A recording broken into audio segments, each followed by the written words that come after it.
For my front of the bus inspection, the first thing that I'm looking at is to make sure that my bus is level, it's not leaning, and it's not leaking. Now I'm also going to look at my clearance lights at the top, which are clean, functional, and the proper color amber. I'm looking at my curbside and roadside headlight and turn signal assemblies. They are securely mounted, they are clean and functional, and they are the proper colors. And I'm looking at my reflective stickers on my curbside and my roadside. They are present, they're not damaged, and they are functioning properly. Now I can move along to look at my steering components.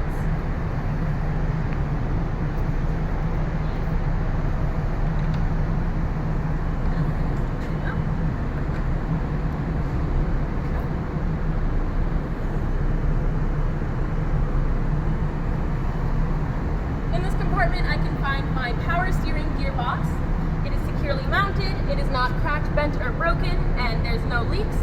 Same thing for all of its hoses, they are secure, they are not leaking or damaged.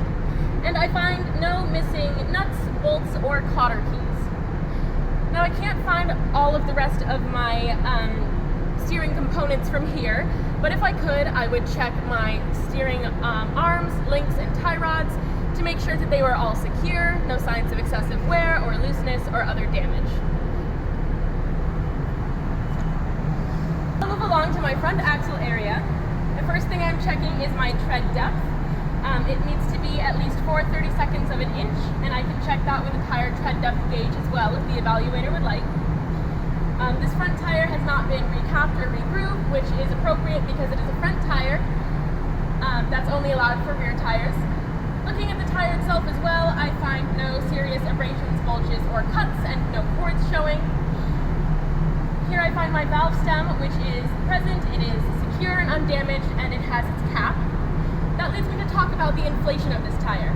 The proper inflation for the tires on this bus is 125 psi, which I can check with a tire pressure gauge if the evaluator would like. Now moving on in to my rims, I find that they are secure, they are not cracked, bent, or broken, or rather it is not cracked, bent, or broken, and it has no illegal welds.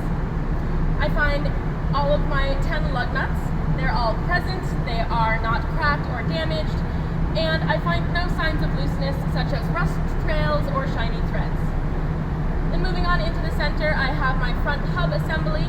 It and its oil and grease seals are securely mounted, and there are no leaks. Now here I have my mud flap, which is secure and not damaged or broken. And I find in my front wheel well area no obstructions.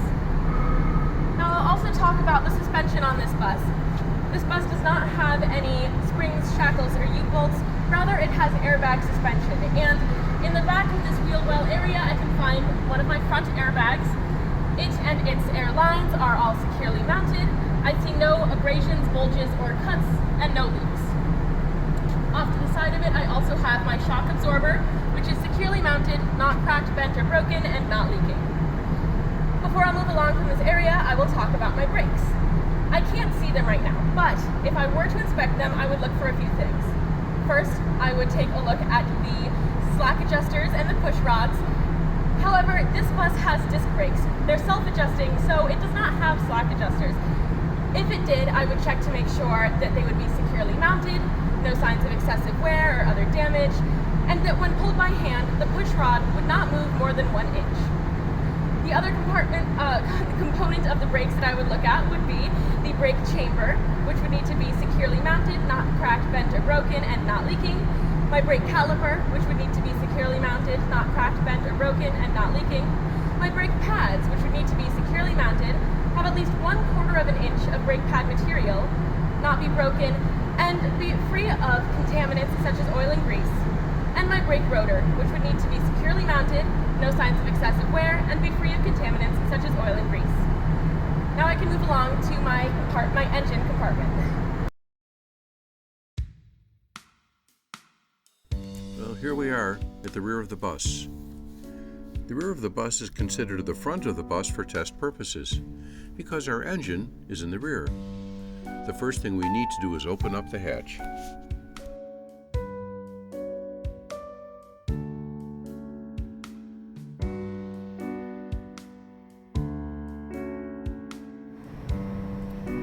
With the hatch open, the first thing we'll do is turn the engine lights on so we can see what we're doing, and put the engine run switch to the off position.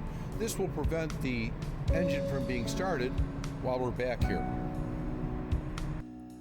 Open the engine gate.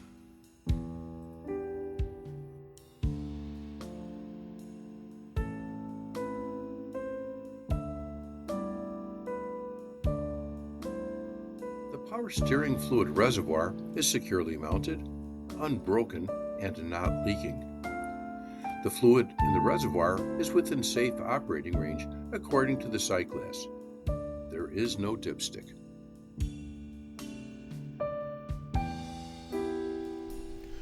The air compressor is securely mounted, unbroken, and not leaking. The air compressor is gear driven. The power steering pump is securely mounted, unbroken, and not leaking. The power steering pump is also gear driven. The alternator belt. The water pump belt and all other belts are free of cracks and frays. They have less than 3/4 of an inch of play. The alternator and water pump are securely mounted. The water pump is not leaking.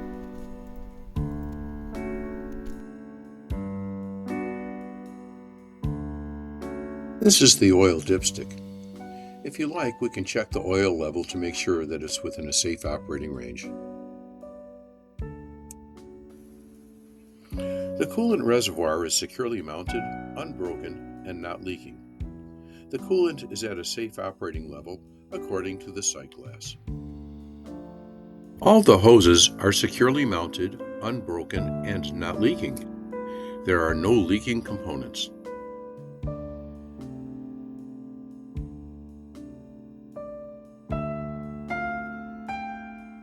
The exhaust system is securely mounted and unbroken. There are no signs of leaks, which would be seen as carbon soot or rust.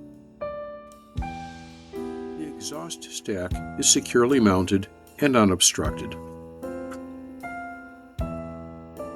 And there are no leaks under the bus.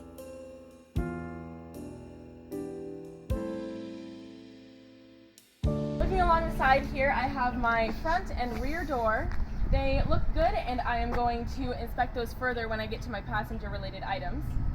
Up top, I have my 3 clearance lights. They are clean, functional, and the proper colors, amber in the front and middle and red in the rear. Along the middle here, I also have my 2 curbside turn signal assemblies, which are secure. They are clean and functional and properly illuminated. I have my reflective stickers, 1, 2, and then 3 in the rear there, which I will be able to see better when I get to the back of the bus, but they are clean and functional and present. And then I have my 5 passenger windows, which are all secured. They are clean, clear, and unbroken. And I'm going to move along to my fuel compartment. Checking my fuel compartment, I open my fuel door and find that it is securely mounted. It is not cracked, bent, or broken. My fuel cap is on tight. Here is my fuel tank and my fuel lines, and they are all secure and no signs of leakage or other damage. From this compartment, I can also see a piece of my suspension. This bus does not have springs, shackles, or U-bolts. Instead, it has airbag suspension, and I can see one of my airbags through this compartment here. It is securely mounted, and its air lines. I see no abrasions, bulges, or cuts, and I see no signs of leaks. Also back there is going to be my shock absorber, which I can't see right now, but if I could and if I were to check it, I would make sure that it would be securely mounted, not cracked, bent, or broken, and not leaking. Alright, so now we're going to move along to the rear axle area. So the first thing that I am checking is my tread depth. It needs to be at least 2/32 of an inch of tread depth, and I can approximate that by feel, but I can also check that with a tread depth gauge if the evaluator would like. We can see it looks like this tire has been recapped. That is acceptable for a tire on the rear to be recapped or regrooved. It would not be acceptable if it were on the front. I find on my tires no serious abrasions, bulges, or cuts, and I find no cords showing. And I can find my valve stems for both of my 2 dual tires back here. They are present, they are not broken, and they have their caps on. That leads me to talk about the inflation of these tires. The proper inflation for the tires on this bus is 125 psi, and I can check that with a tire pressure gauge if the evaluator would like. Now I'll look at my rim. It is secure, it is not cracked, bent, or broken, and I find no illegal welds. All of my lug nuts are present. They are not cracked or broken in any way, and I find no signs of looseness such as rust trails or shiny threads. Now I'm looking at my rear hub assembly. It and its oil and grease seals are secure and nothing is leaking. Now looking at my wheel well area, I find no obstructions, and then in between my dual tires also I find no obstructions. Here is my mud flap. It is on securely and it is not broken. Then before I move on from my tire area, I'm going to talk about the brakes. I can't see them right now, but if I could, I would check a few things. I would check my push rod and slack adjusters. If this bus had push rods and slack adjusters, it actually has disc brakes and they're self-adjusting, so it does not have slack adjusters. If it did, I would check to make sure that they would be on securely, no signs of excessive wear, no breakage of any way, and then also that when pulled by hand, that the push rod would not move more than 1 inch. The next thing I would check about my brakes would be the brake chamber, which would need to be securely mounted, not cracked, bent, or broken, and not leaking. My brake caliper, which would need to be securely mounted, not cracked, bent, or broken, and not leaking. My brake pads, which would need to be securely mounted, have at least 1/4 of an inch of brake pad material, and have no contaminants such as oil and grease. And my brake rotor, which would need to be securely mounted, have no signs of excessive wear, and be free of contaminants such as oil and grease. So the last thing that I will look at on the back, the side of the bus here, before I move on to the back, is going to be the frame. I can't actually see the frame right now. In order to see it properly, I would need to get underneath the bus. If I were to check it, I would check to make sure that the frame, the cross members, and the drive shaft would all be securely mounted, nothing broken, nothing loose, nothing damaged. And then finally, I'll mention that there are no exhaust components underneath this bus. Rather, I have an exhaust stack at the top, which I will point out on the rear of the bus. So for my side of the bus inspection, I'm also talking about the rear. And the first thing that I notice when I'm walking up to it is that it is level, it is not leaning side to side or forward and backwards, and I find no leaks underneath the bus. On the top, I have my exhaust stack, which is secure, it is not obstructed or damaged. Then I have my 5 clearance lights, which are clean and functional and the proper color. Here I have my rear window, which is clean, clear, and unbroken. And I have my 5 brake lights, which are the red ones here. They are clean and functional, properly illuminated. I have my 2 rear turn signals on my curbside and my roadside, and they are properly illuminating. They are clean and functional. And then I have my 2 reverse lights, which are not on right now because the bus is not in reverse. But when we do the in-cab inspection, if the evaluator would like, I would be happy to test those when we do the light check. I also have my 2 rear reflectors, which are clean and functional. And then finally, I have my license plate light, which is properly illuminated. So now I'm moving along to my passenger-related items. The first thing I'll mention is that this bus does not have any luggage compartments or alarms associated with any of our emergency exits. Before I step onto the bus, I'm going to just check that there are no leaks underneath my accessibility ramp, and then I can go ahead and step on to look at the rest. Also with my ramp, if the evaluator would like, I could deploy it to check and make sure that it does work properly. Now I'll move along to talking about my doors. So first I'll check to make sure that my front and rear doors open and close properly.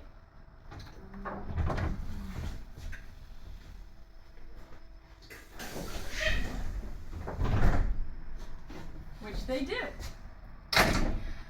I have my step light here, which is properly illuminated, my hinges, which are secure, and my door seals, which are secure and undamaged.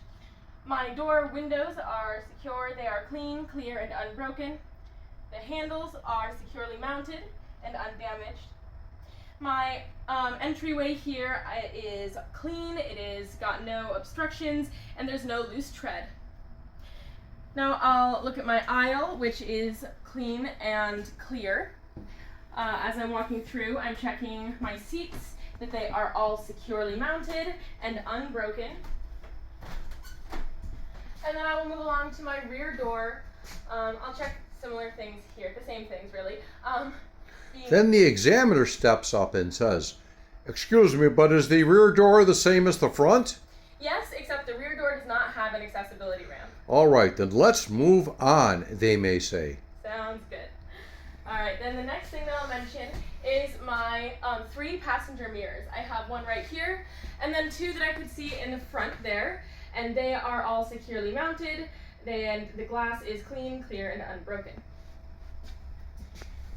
Then I'll move along to the back, continue checking seats on my way as I get to my rooftop emergency exit. There are 2 roof emergency exits in this bus, one in the front and then one here. I can't reach the one in the front at the moment, but I can reach this one. I'm gonna pop it open, ensure that it works, which it does. I could also take the window all the way off if the evaluator would like by pulling on this pin release tab here. But it would take a little bit to get it all situated back in place, and I might need a hand with that. So if the evaluator says it's fine to move on, we will do so. It is fine to move on. All right. Then I will take a look at all of my side emergency exits. So I have 1, 2. And the evaluator asks, "How do you know those are emergency exits?" Because they have the red handles. Thank you. And then I also have 2 more in the front here. Do all the emergency exits operate the same way? Yes, they do. Then let's move on, Sounds says good. the examiner. Says the examiner. At this point, if I already haven't checked my fuel compartment, I will do so. Thank you.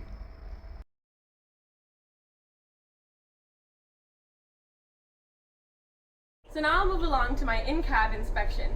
And the first thing that I'm going to look at is my emergency related items. These are all stored behind the seat. I would look for my extra fuses, but this bus has circuit breakers, so it does not have any extra fuses. But I can find here my emergency reflective triangles, which are securely mounted. There are 3 of them. They are unbroken and ready to use. I also have my fire extinguisher, which is securely mounted. It is properly rated and properly charged. All right. Then I'm gonna hop into the seat and buckle my seatbelt. As I'm buckling my seatbelt, I'm checking to make sure that it is not cut, torn, or frayed, and that it latches properly. Look forward to get myself adjusted. All right. Now I'm going to look at my defroster, and I can feel that it is functioning properly. Here I have my control for my windshield wipers and my windshield wiper fluid. This is functioning properly. And now I'll look at my gauges. So I have my DEF fluid gauge, which is showing that there is fluid within a safe operating range, and my 2 voltmeters, which are also showing within a safe operating range. And my speedometer was functioning properly on the way to the test. This bus does not have any water temperature or oil pressure gauges. Rather, the system will self-check. If anything goes wrong, the engine will shut down within 30 seconds.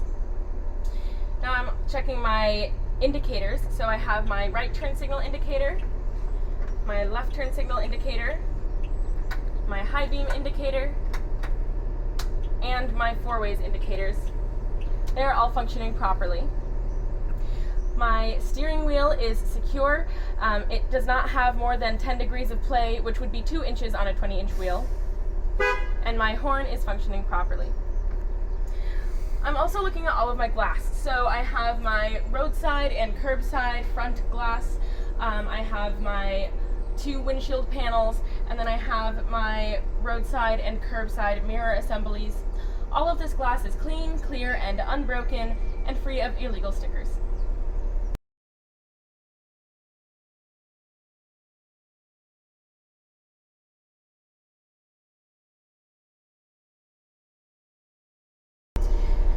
I can now also check my the exterior lights if the evaluator would like to hop out and help me to check all of those. Well, thank you. Let's do that.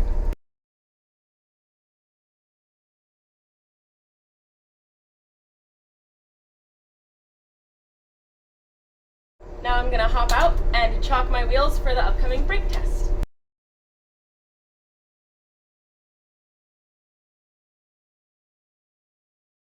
Now that my wheels are chalked, I'm going to shut down my engine, and then I'll turn it back on to check my ABS light. And let's see, my ABS light is on, and the ABS light has turned off, so that is functioning properly. Now I'm going to turn off my interlock and disengage my parking brake. Alright, so the first test that I'm going to do is my static brake check. I'm going to hold down on the service brake, and after the initial loss of pressure, I should not lose more than 3 psi in 1 minute. Alright, so let's see, and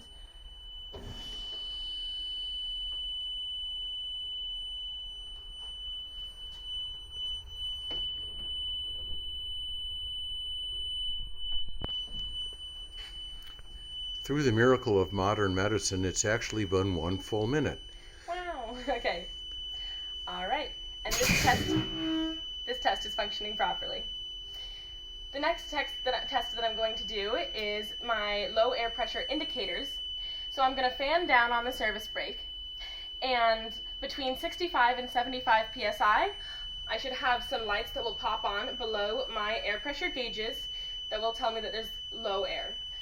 There's also normally an audible indicator, but it sounds exactly the same as the indicator for the interlock being turned off, so we won't be able to pick it out immediately.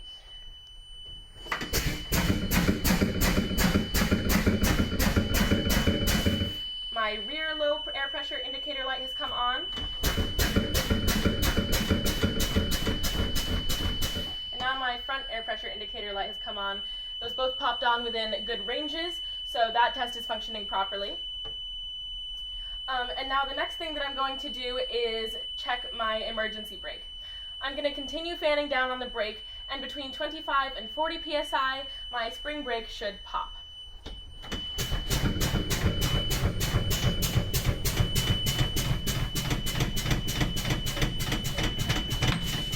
Alright, and my spring brake is popped, so that test is functioning properly. I can now turn my interlock back on. The alarm is still going, and so now that is my low air pressure alarm. I'm going to do a safe start of the vehicle, which I know because my parking brake is engaged and my bus is in neutral. Alright. So now that my engine is back on, I'm checking my air compressor. I'll check that between 85 and 100 psi, that pressure build should happen within 45 seconds. So I have to wait for it to climb to 85 psi. Right. And my low air pressure indicator alarms and lights have all turned off, so that is correct as well.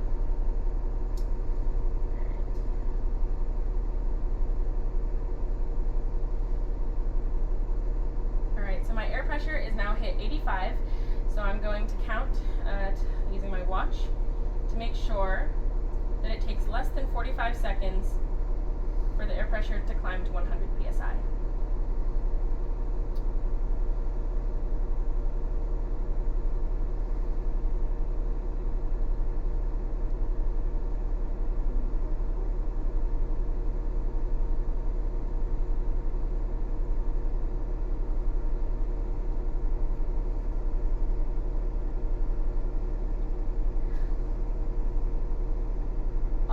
So we've hit 100 psi, and it took less than 45 seconds. So that test is functioning properly. Now the next thing that I'm going to check is my air governor cutoff. As the air pressure builds, the governor should kick in between 125 and 135 psi. Also, if I'd like to speed up the process, I can turn on my fast idle.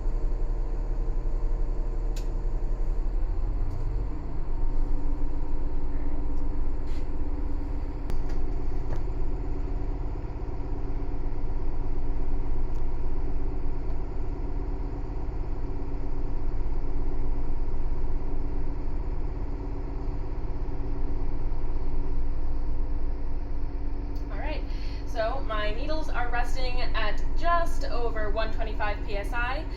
That's an appropriate range, so this test is functioning properly. So now I am going to be checking my brakes. And in order to do that, I need to unshock my wheels.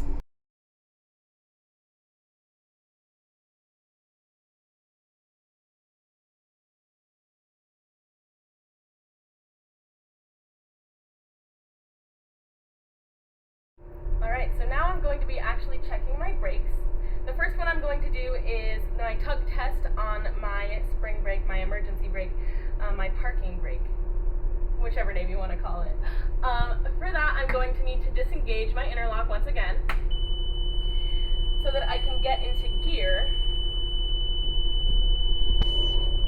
when my parking brake is on. So I'm now going to press lightly on my accelerator and the bus should not move forward. Alright, so we heard the engine rev, but we did not feel the bus move, so that test is functioning properly. Alright, and now I'm going to do my 50-foot brake check. I don't have to have my interlock off for that. I'm going to disengage my parking brake, and then I'm going to drive forward at about 5 miles per hour, and then press on my service brake, and the bus should stop, and I should not feel the steering wheel pulling to either side.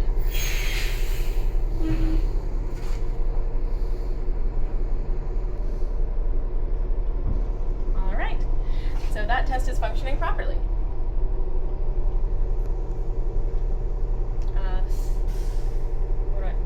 Yay! Yay!